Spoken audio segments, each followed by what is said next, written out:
कि रहे नल नील यतन कर हार, कभी रघुवर ने करी पुकार, जाए सतरेखा लिखी सुधार, सिंधु पे शिला तिराने वाले। जब माता सीता का हरण हो गया, रावण लंका में ले गया और उस पे चढ़ाई करने के लिए समुद्र आगे अड़ जाता है कि रावण का संहार कैसे हो। नल नील का जो वरदान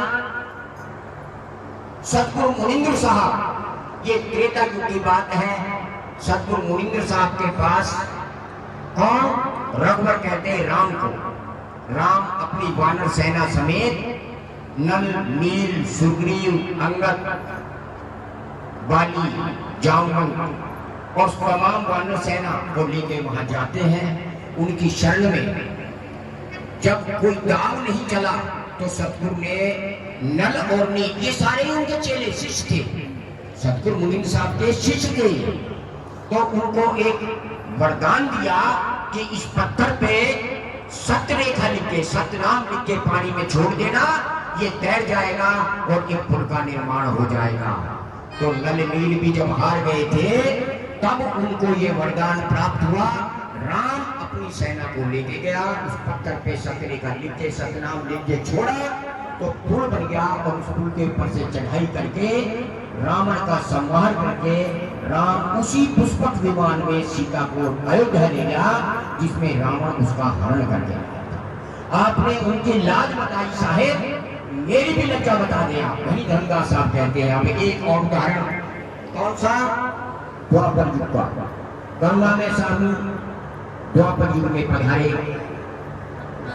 रानी इंद्रमती राजा चंद्रविजय की घरवाली जब तक किसी साधु संत को भोजन नहीं करवा देती थी, वो भोजन नहीं करती थी, चाहे उसे 2-4 दिन 1 सप्ताह हो जाए, बगैर अन्न जल ग्रहण नहीं करती थी। तो रानी बड़ी भक्तमती थी।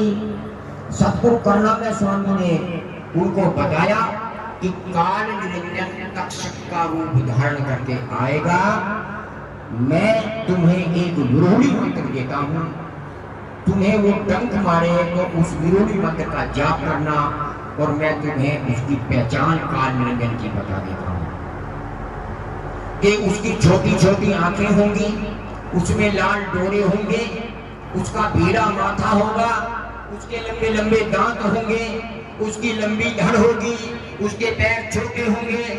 ये मैं तुझे पहचान बताता हूँ और देखते देखते वो तक्षक का रूप धारण करके तुम्हें डसेगा। तो इस विरोधी मंत्र का जाप करना, वो उसके काम आपका जो पीयूष बन जाएगा, वो गरल जो विष है। और ऐसा ही हुआ, काल निरंजन तक्षक का रूप धारण करके आता है। उसने उसकी पहचान बताई थी साहिब ने, जो वो पहचान लिया और देखते देखते तक्षक का रूप धारण कर लेता है और रानी के डंक मारता है। रानी ने विरोधी मंत्र का जाप शुरू किया और वो जो गरज था, वो जो जहर था, रानी के शरीर में जाके अमृत का काम करने लगा। तो उठी हंस के रानी, न संकट पड़ा था, महामंत्र रानी ने यही जपा था। कौन सा? कि सतगुरु कबीरम हरो काल पीरम।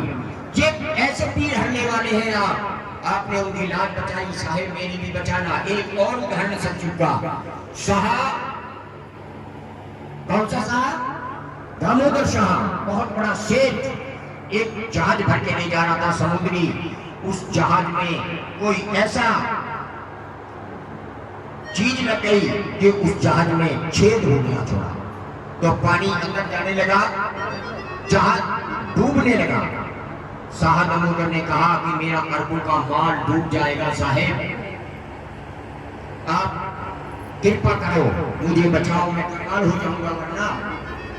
इसलिए साहब एक मछली का रूप धारण करके छेद में बैठ जाते हैं।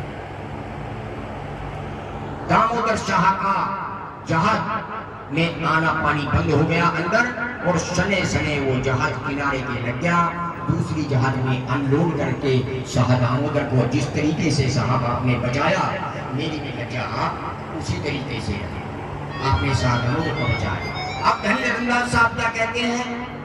ये मुझे अरबों अरब खजाने की जरूरत नहीं साहेब, मेरी तो एक ही प्रार्थना है कि कहें कर जोड़ दीन धर्मदास, कर सदे पूर्ण कीजिए आस, और मेरी ये जन्म मरण की त्रास सतपथ प्राप्त करने वाले। आप सतपथ के प्राप्त कराने वाले हैं साहेब। मेरी तो सिर्फ यही अर्जी है, और मैं कोई अर्जी आपसे नहीं लगा रहा हूँ। आप मुझे दर्शन देकर कृतार्थ करें। मैं आपकी जनसन हूँ। मेरा ये भव बंधन काल जाल से ये भव बंधन मेरा काटते और मुझे सतलोक ले चले। मेरी ये प्रार्थना है। इन्हीं शब्दों के साथ मैं अपनी वाणी को प्राण देता हूँ। अब आगे जब नंबर आएगा तो और सुनाएंगे। सुनाने वाले संत में सती सेवक बहुत बैठे हुए हैं। साहेब पंडित जी, साहेब साहेब।